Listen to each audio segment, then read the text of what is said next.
Lost in the lamentations over a kitten-soft defensive line Sunday was the fact that, despite the absence of a veteran cornerback and the presence of a rookie, the Seahawks defense pitched a first-half shutout against QB Aaron Rodgers, a first for him in 13 NFL seasons. Given that the Packers rung up 38 points on Seattle in December, holding them to 17 for the game was akin to denying the Kraken a pirate ship. No one has seen such a thing.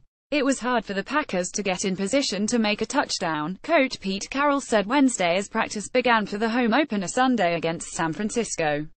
They couldn't get down in there. We gave them one from the 5, but we made it very difficult on a really good offense and a really good quarterback. The degree of Seahawks difficulty went up in the first quarter when the starter, Jeremy Lane, was ejected for throwing a punch during an interception return that to this moment no one has seen except for the referee who called it. The ejection advanced Griffin from the nickel spot to the primary target of Rodgers, who shudders at throwing to the side of Richard Sherman but savors humiliating rookies. It didn't work much, partly because Griffin, who played 77 of 82 snaps, proved himself an instant adopter of the defense's prime directive first off protect against the deep ball, he said before practice. It's not too often there's a game with no catches. You may give up a 6 or 8 yard gain. You live with that. That helps explain how Wr. Randall Cobb hauled in 9 catches, but only for 84 yards. The Packers' only pass that went beyond 30 yards was the 32-yard touchdown to Wr. Jordy Nelson on a free play that came after a Seahawks penalty for having a 12th player. Griffin, a third-round pick from Central Florida, lived up to the high expectations offered from the coaches since he was drafted. On the road at Lambeau Field against one of the NFL's all-time great QBs, Griffin did not blink, flinch, heave or list. The longest pass caught on him was 13 yards. He had a very solid game for his first time, and it wasn't that they didn't know he was there, Carroll said. They went after him and he held up quite well. He's calm and clear. He's making sense of what we're talking about. Sometimes guys get a little wacky, but he was not at all like that. I checked in with him a few times.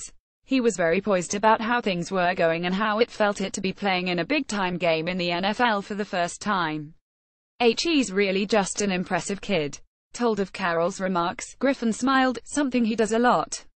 I enjoy the game, it's not something I overthink, he said. He speaks to me, and I'll be smiling or laughing. I love playing the game, and I take it to the field. Much of Griffin's calm comes from preparation. He's an intense student of game film, including quarterbacks as well as receivers. He even takes copious notes, using old-school pen and paper. Imagine. It's kinda hard to remember all that, he said. The more I see, the more I write down, the more I remember.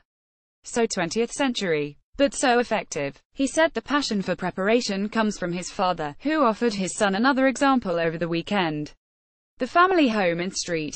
Petersburg, FL, was blasted by Hurricane Irma. Fortunately, damage was minimal and there were neither injuries nor flooding because the storm had diminished from a Category 4 to a 2. During the storm, he said, at the end of the day, I would do whatever it takes to make sure my family is safe. If this happens, I do this. If that happens, I do that. Griffin said. He planned for it. He thinks about it before it happens. The main thing he told me was, you can't panic. I think that's where I get it from. The family penchant for cool was also his counter-move to the auspiciousness of playing his first NFL regular season game in the citadel of Lambeau Field. I thought about it when we first got there, he said. I got a chance to look at the field and it was crazy, just being in that facility. It was perfect. Ultimate experience. But I know I can't let the stage get too big for me. If Griffin fails to cringe at renegade cheeseheadery, the world likely is his. Art Thiel is co-founder of Sports Press Northwest.